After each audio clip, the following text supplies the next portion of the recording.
Hello everyone, in this video we are going to discuss structuralism. इसमें हम देखेंगे कि structuralism as a literary theory के अंदर स्ट्रक्चर क्या है, स्ट्रक्चरलिज्म के अंदर कौन से मेथड्स, टूल्स, आइडियाज हैं जिनको हम यूज करते हुए किसी भी पीस ऑफ टेक्स्ट को एनालाइज करते हैं, उसके मेरिट और डीमेरिट्स को निकाला जाता है, उसकी एवेल्युएशन की जाती है। तो इस वीडियो के अंदर उन तमाम मेथड्स को, आइडियाज़ को और टूल्स को देखा जाएगा जो हमें स्ट्रक्चरलिज्म के लेंस के जरिए देखने का मौका देते हैं और हम इस थ्योरी को अप्लाई करते हुए लिटरेचर के मीनिंग को समझते हैं। तो चलें शुरू करते हैं। कोई भी थ्योरी, उससे पहले जो थ्योरी होती है या तो उसी के ऊपर चैलेंज होता है या उसकी एडवांस डेवलप्ड फॉर्म होती है।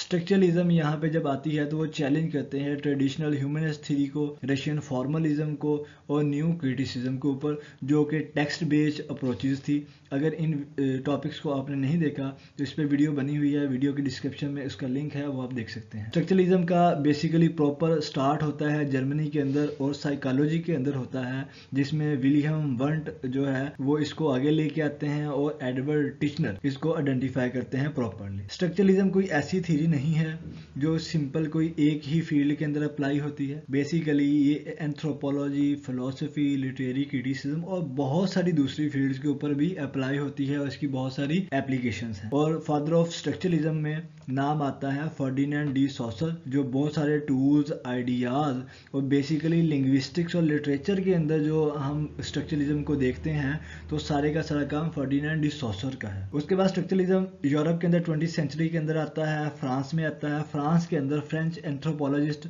क्लॉडे लेवाई स्ट्रॉस है और रोनाल्ड बार्थेस है, जिनका बहुत ज़्यादा इंपॉर्टेंट काम है। तो स्ट्रक्चरलिज्म की डेफिनेशन को समझते हैं। Structuralism is a method of interpreting and analyzing such things as a language, literature, and society which focuses on contrasting ideas and elements of structure and attempts to show how they relate to the whole structure. अगर structuralism को अगर हम इसको एक simple term के अंदर देखें तो वो ये है कि अगर हमने किसी भी चीज़ के मीनिंग को समझना है तो हम उसको किसी एक चीज़ को, उसके सिंगल एलिमेंट्स को नहीं समझ सकते, बल्कि हमें उसके लार्जर स्ट्रक्चर को समझना पड़ेगा। उस चीज़ को, उस एंटिटी को उसके लार्जर स्ट्रक्चर के अंदर रखेंगे और उसका पूरा लार्जर स्ट्रक्चर उसको बताएगा, डिसाइड करेगा कि इसकी मीनिंग क्या है। मिसाल के तौर पर हम इसको एक मिसाल के साथ समझते हैं कि अगर एक घर है, उसका विंडो है, उसकी विंडो को निकाला जाए, उसको देखा जाए कि ये क्या है, स्ट्रक्चर क्या है, इसकी मीनिंग क्या है, तो हम उसको नहीं समझ सकते। बल्कि उस विंडो के स्ट्रक्चर और उसकी चीज़ों को समझने के लिए हमें उस विंडो को उस पूरे घर के अंदर रखना पड़ेगा और पूरे घर के स्ट्रक्चर को समझना पड़ेगा। ये है structuralism. A word's meaning is based less on the object it refers to and more in its structure. इसका मतलब है कि किसी लफ्ज़ के मीनिंग ज़्यादा इम्पोर्टेंट नहीं है, बल्कि वो लफ्ज़ किन लफ्ज़ों के साथ जुड़ा हुआ है और वो किस स्ट्रक्चर के अंदर मौजूद है, ये बात इम्पॉर्टेंट है। इसमें एक चीज़ आपने याद रखनी है, जब भी हम स्ट्रक्चरलिज्म को डिस्कस कर रहे होते हैं तो यहाँ पे कन्फ्यूजन होती है कि बेसिकली ये स्ट्रक्चर क्या चीज़ है। When we are dealing with the structuralism we need to keep one thing in mind, that we are not studying an physical structure of the object, but we are concerned with the factors and reasons that govern a particular structure. तो structure को देखेंगे, structure कोई physical entity नहीं है, बल्कि ये एक deep principles हैं, डीप कॉन्सेप्ट है कि किसी भी चीज़ को देखना है, उसके पीछे कुछ रूल्स हैं जो उसको डील कर रहे हैं, उसको चला रहे हैं कि कोई चीज़ कैसे होगी। तो स्ट्रक्चरलिज्म के अंदर आगे जाने से पहले, इसके टूल्स को डिस्कस करने से पहले हम स्ट्रक्चर को देखेंगे और स्ट्रक्चरलिज्म के कुछ डेफिनेशंस को देखेंगे। स्ट्रक्चरलिज्म के जो प्रैक्टिशनर्स हैं उनका यही मानना है कि जो रियल चीज़ है वो उसका स्ट्रक्चर है जो उसकी सरफेस के नीचे होता है। यानी जब हम किसी चीज़ को देख रहे होते हैं, हमारे सामने जो चीज़ नज़र आ रही होती है वो इम्पॉर्टेंट नहीं है, बल्कि उसके बैकग्राउंड के, उसकी डीप सरफेस के अंदर अगर हम देखें तो उसके वो रूल्स हैं, वो प्रिंसिपल्स हैं जो उसको चला रहे होते हैं। ऑक्सफोर्ड एडवांस लर्नर डिक्शनरी के मुताबिक स्ट्रक्चरलिज्म को अगर हम देखें तो वो बताते हैं is a method which concentrate on the structure of system and relation between its element rather than on the individual element themselves. इसमें ये देखना है कि हमने तमाम एलिमेंट्स को नहीं देखना, उन तमाम एलिमेंट्स के एक दूसरे के रिलेशन को भी नहीं देखना, बल्कि उस पूरे के पूरे लार्जर स्ट्रक्चर को देखना है जिसके अंदर वो एग्जिस्ट कर रहे हैं। तो अब हम शुरू करते हैं कि स्ट्रक्चर क्या है। It is a network of interrelated units, meaning of the part being specifiable only with reference to the whole. A language in this sense is a structure. Language is a system of mutually defining entities. यहाँ पे हम अपने literature के point of view से भी देखेंगे कि structure क्या है. स्ट्रक्चर बेसिकली बहुत सारे इंटररिलेटेड यूनिट्स हैं. अगर इस वीडियो के स्टार्ट में जो डायग्राम है इसमें तमाम डॉट्स को मिलाना है, हमने तमाम चीज़ों को इकट्ठा करना है. हम किसी एक चीज़ को निकाल के उसके मीनिंग को नहीं दे सकते. Meaning can not be determined in isolation. उसको आइसोलेशन के अंदर नहीं रखा जा सका, उसको उसके कॉन्टेक्स्ट के अंदर रखना है हमने. तो स्ट्रक्चरलिज्म के लिहाज से लैंग्वेज अगर हम देखें, एक डिक्शनरी है उसके अंदर तमाम वर्ड्स लिखे हुए हैं. इनके मुताबिक लैंग्वेज कोई इन्वेंटरी नहीं है, कोई ये नहीं है कि बहुत सारे वर्ड्स को इकट्ठा कर दिया गया है और लैंग्वेज बन गई है, बल्कि एक कॉम्प्लेक्स स्ट्रक्चर है जिसके अंदर रूल्स हैं जो उसको ड्राइव कर रहे हैं, जो उसको चला रहे हैं. A system is not simply a collection of individual components. Is not an inventory such as a dictionary. It is a network of structurally interrelated elements. हम देखेंगे स्ट्रक्चर क्या है और स्ट्रक्चर की कैरेक्टरिस्टिक्स क्या है. तो स्ट्रक्चरलिज्म को और देखते हैं. Things cannot be understood in isolation. They must be seen in the context of the larger structure that they are part of. यानी वो जिस स्ट्रक्चर का पार्ट है हमने उसको देखना है कि उसके अंदर क्या है. हम किसी भी सिंगल एलिमेंट्स को निकाल के उसके मीनिंग को डिस्कस नहीं कर सकते. हमने उसको एक पूरे सिस्टम के अंदर रखना है और उस सिस्टम को समझना है, उसके बाद उसके मीनिंग डिटरमिन होंगे. Every language is a system, all of whose parts interrelate and interact organically. Language is a system in which everything holds together. Change one element and the system is different. ये वो बात है जो सशोर अपने course in general linguistics के अंदर करता है. वो कहता है कि जब हम किसी एक चीज़ को, किसी एक एलिमेंट को चेंज करते हैं तो मीनिंग चेंज हो जाते हैं. जॉन सिनक्लेयर कॉर्पस लिंग्विस्टिक्स के अंदर या दूसरी ब्रांचेस के अंदर भी यही बात करते हैं कि मीनिंग जब किसी सिस्टम के अंदर रखे जाते हैं तो डिफरेंट होते हैं. Things will be different when they are part of any system. ठीक है, तो इस चीज़ को आपने समझना है. यहाँ पे स्ट्रक्चरलिज्म के अंदर स्ट्रक्चर क्या है. बेसिकली ये जो स्ट्रक्चरलिज्म के अंदर स्ट्रक्चर लगाया ये है क्या, और ये क्या कोई स्ट्रक्चरलिज्म फिजिकल एंटिटी है या ये कोई रूल्स है या कॉन्सेप्ट है, ये क्या है, इसके फीचर्स क्या हैं. तो यहाँ पे आपके सामने 3 इसके फीचर्स लिखे हुए हैं. The idea of the wholeness.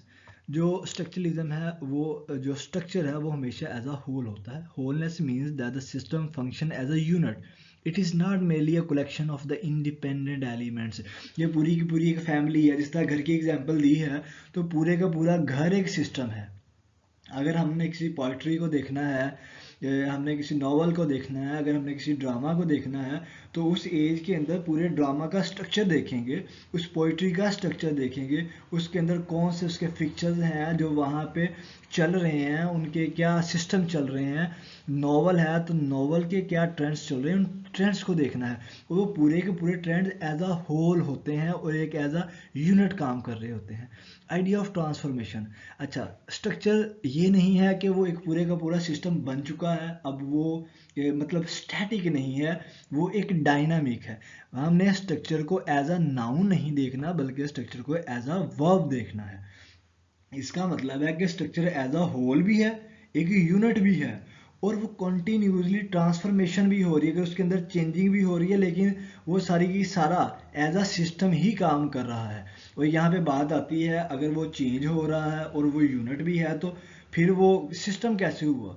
उसके अंदर थर्ड प्रॉपर्टी है कि सेल्फ रेगुलेशन भी है. Self regulation means the transformation of which a structure is capable never lead beyond its own structuralist system. यानी उसके अंदर जो भी चेंजिंग आ रही होती, जो भी आ रही होती, वो सारे के सारे के लार्जेस्ट स्ट्रक्चर के अंदर ही हो रही होती है. तो यहाँ पे हमें स्ट्रक्चरलिज्म को समझना चाहिए स्ट्रक्चरलिज्म को समझने से पहले स्ट्रक्चर को समझना है। तो ये है स्ट्रक्चर की सारी कैरेक्टरिस्टिक्स और इसके फीचर।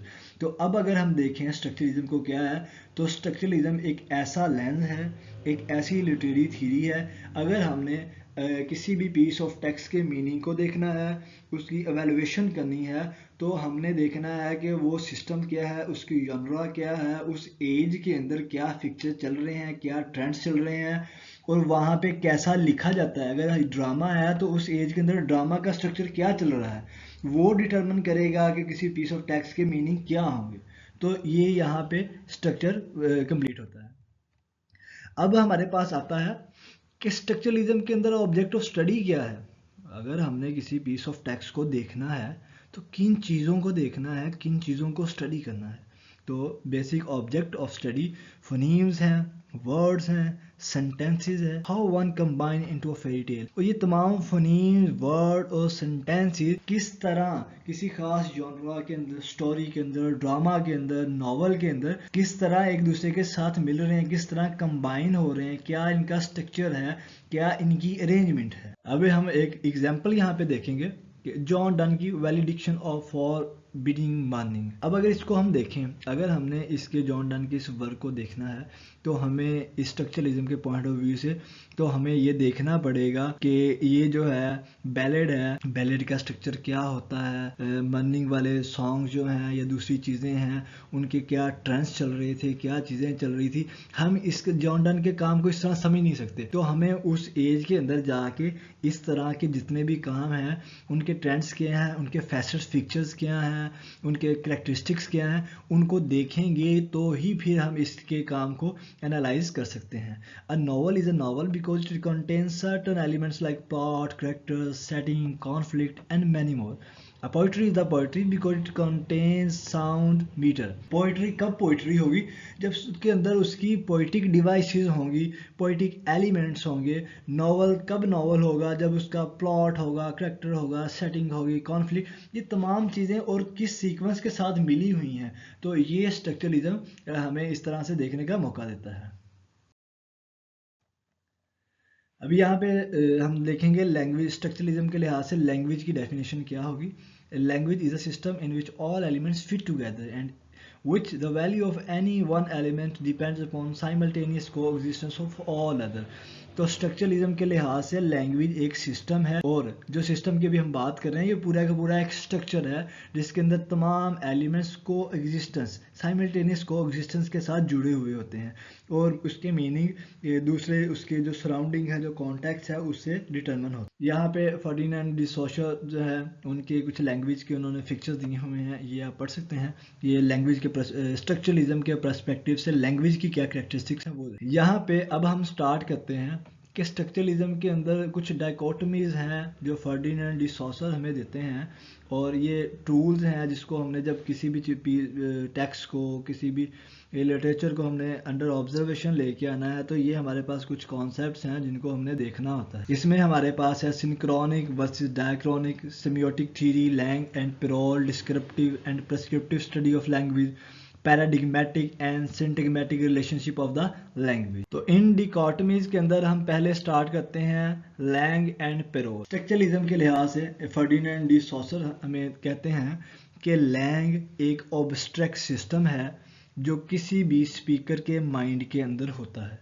मतलब आप कह लो वो तमाम रूल्स एंड रेगुलेशन जो माइंड के अंदर एग्जिस्ट कर रहे हैं, इसको हम नॉन चॉम्स्की के कॉन्सेप्ट कॉम्पिटेंस एंड परफॉर्मेंस के साथ रिलेट कर सकते हैं कि जो लैंग है कुछ हद तक कॉम्पिटेंस के साथ मिलती है। मतलब जो माइंड के अंदर है, और कॉम्पिटेंस मतलब लैंग्वेज का पूरा सिस्टम है। जो कम्युनिटी है, जो उसके लैंग्वेज के स्पीकर हैं, उन्होंने बोली है और पूरी की पूरी लैंग्वेज है वो माइंड के अंदर एग्जिस्ट कर रही है। लेकिन जब हम उसको बोलते हैं, जब हम उसको डिलीवर करते हैं, तो उसकी जो फिजिकल अटरेंस है, उसकी जो रियलाइजेशन है लैंग की, वो पेरोल कहलाती है। अब इसके हम कुछ डिफरेंसेस देखते हैं। द ऑब्जेक्ट इन स्टडी और स्ट्रक्चरलिज्म के अंदर जो ऑब्जेक्ट ऑफ स्टडी है in linguistic is a langue है। यहाँ पे हम लैंग को देखते हैं, पेरोल को नहीं देखते। अब हम कुछ डिफरेंसेस इसके देखेंगे। ये स्टेबल और इंस्टीट्यूशनलाइज होता है, ये मोबाइल एंड पर्सनल होता है, ये एक सोशल फैक्ट होता है, ये एक इंडिविजुअल का काम होता है।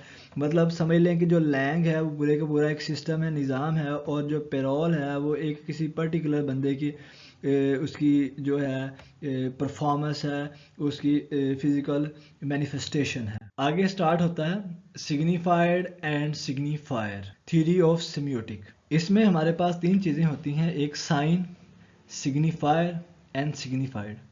साइन होता है सिग्निफाइड और सिग्निफायर के दरमियान रिलेशन। सिग्निफायर क्या होता है? Is some acoustic noise or graphic form which the sign takes. And signified क्या होता है? refers to the concept of the sign represents, and the relationship between the signifier and the signified is known as the signification or the theory of semiotic. इसको हम एक मिसाल के जरिए समझते हैं। जब हम कोई साइन देखते हैं, किसी भी चीज़ का साइन हो, तो उसको देखते ही हमारे जहन के अंदर जो कोई मेंटल कॉन्सेप्ट आता है कि हमने कोई बकरी देखी है या कोई चीज़ और देखी है, तो हमारे माइंड के अंदर जो चीज़ आती है, मेंटल कॉन्सेप्ट होता है, उसको सिग्निफाइड कहते हैं। और अगर उसको फिजिकली चीज़ें जो होती हैं वो उसका सिग्निफायर होता है। इसको हम देखेंगे, अगर सेब है, एप्पल है, आपने ड्राइंग पे देखी है, एक साइन देख लिया है, तो उसको देखते हुए ही आपके माइंड के अंदर जो एक कॉन्सेप्ट आता है, मेंटल कॉन्सेप्ट जो होता है, ये ऑब्स्ट्रैक्ट होता है, माइंड के अंदर होता है, इसको सिग्निफाइड कहते हैं। और उसकी जो फिजिकल एग्जिस्टेंस होती है उसको सिग्निफायर कहते हैं। तो ये थ्योरी ऑफ सेमियोटिक है स्ट्रक्चरलिज्म के अंदर। ये स्ट्रक्चरलिज्म की कुछ और कैरेक्टरिस्टिक्स दी हुई हैं, इनको आप पढ़ सकते हैं। Structuralist is concern with how does a text mean what it mean.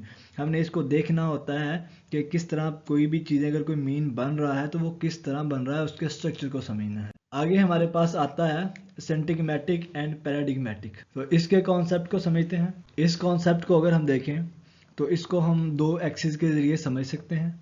एक होता है वर्टिकल एक्सिस और एक होता है हॉरिजॉन्टल एक्सिस।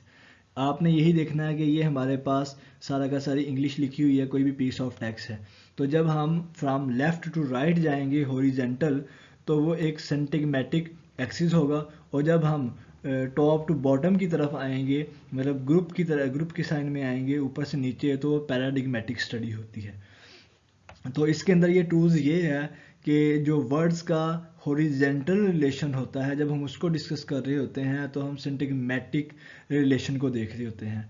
और इसके अंदर अगर हम देखें तो इसके अंदर डिफरेंट कॉम्बिनेशन ऑफ वर्ड्स, मतलब पार्ट ऑफ स्पीच के डिफरेंट वर्ड होते हैं। पहले डिटर्मिनर आ गया, फिर नाउन आ गया, फिर वर्ब आ गया। इसके अंदर जो है डिफरेंट वर्ड क्लासेस आ रही होती हैं। लेकिन अगर पैराडिग्मेटिक के अंदर देखें तो देखें the boy, the man, the girl, यहाँ पे एजेंट ऑफ वर्ब है, यहाँ पे क्या है, क्लास रिटेनिंग है। यहाँ पे जो रिलेशन नज़र आ रहा है वो उसमें क्लास रिटेन्ड है, सेम क्लास के वर्ड्स आ रहे हैं। यहाँ पे क्या है, सारी की सारी सेम वर्ब्स आ रही हैं। जब पैराडिग्मेटिक के अंदर हम देखते हैं तो यहाँ पे हॉरिजॉन्टल रिलेशन को देखते हैं और यहाँ पे क्लास एक ही रहती है पार्ट ऑफ स्पीच की। लेकिन जब हम सिंटैग्मेटिक के अंदर जाते हैं तो उसके अंदर क्लास डिफरेंट होती है। ये है सिंटैग्मेटिक एंड पैराडिग्मेटिक रिलेशन। आगे हमारे पास आता है diachronic study and synchronic study.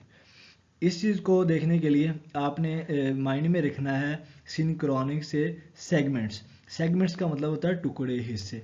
और diachronic study a language at two different points of time relating to different stages of time and studying a language as a complete system at a particular point of time.